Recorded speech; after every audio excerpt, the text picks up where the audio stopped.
Thank you so much, Jenny, for that delightful introduction. Hello, everybody. Greetings from Maryland and the Washington, D.C. area, where I work and I live. I moved here in 1985.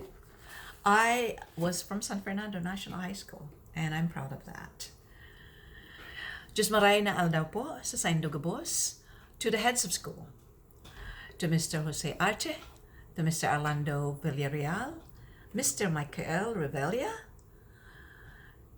dedicated teachers, supportive parents, and tenacious students of this graduating class. Indeed, it is a privilege and honor to be your speaker today.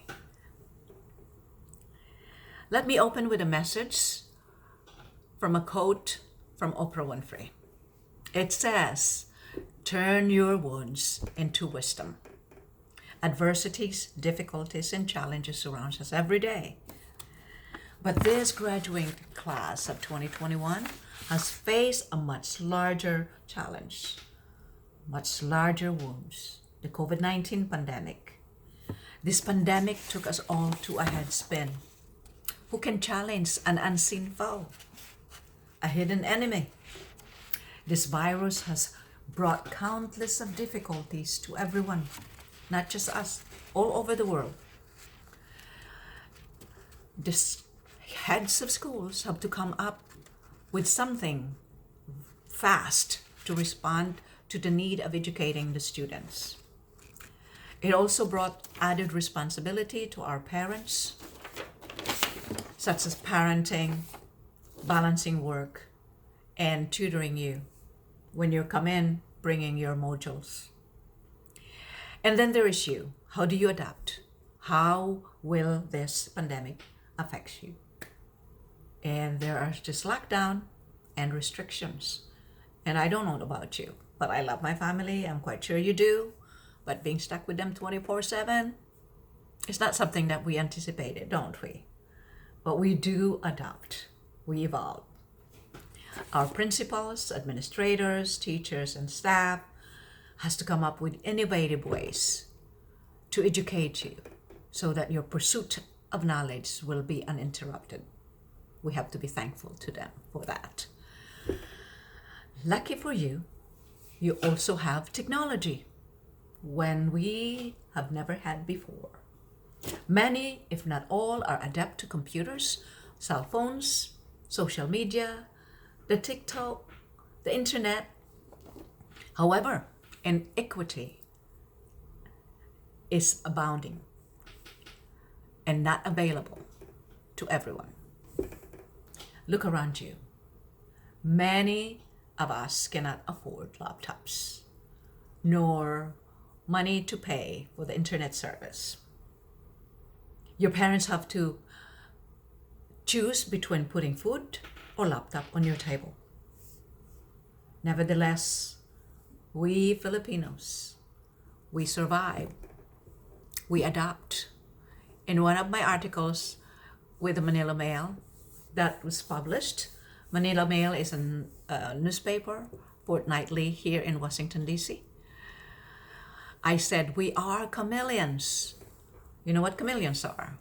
These are the animals in the forest that survive. They change their colors to survive.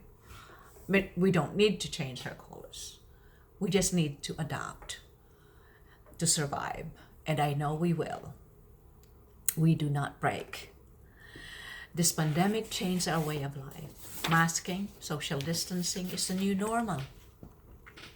We lost family members, friends, colleagues, and classmates to this pandemic.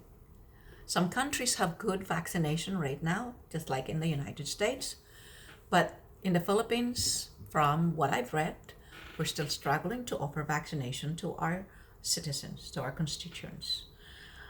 Let's just hope that our leaders will find ways to develop a process wherein everybody will get vaccinated. Education and information to those in the rural areas are important as well. People still doubt whether they will be vaccinated or not. Anyway, here you are. You successfully completed your core studies. With your teachers, the principals and your family members putting their best foot forward to support you. There is no excuse here. There's no room for failure. It takes a village to raise a child, but it takes you, the individual, your inner self, to persevere and succeed. You should turn your wounds into wisdom. As you go farther in your studies, go college, continue with a master's, or maybe a PhD. Or if you want to land a job, or whatever your plans for your future, know that you have planted that seed. That seed is your education. Grow it, nurture it. I encourage you to participate in your government. Know how it works. Volunteer. Be a mentor. Participate in the community. Then continue learning, for learning is infinite. As an ancient philosopher once said, your journey to that 1,000 miles start with a single step. You have taken that step. Take another step. You have slayed a bigger dragons than your predecessors because of this pandemic that you have to deal with. You have turned your wounds into wisdom, and that wisdom can never be taken away from you. So, mabuhay and congratulations, class of 2021. Salamat po.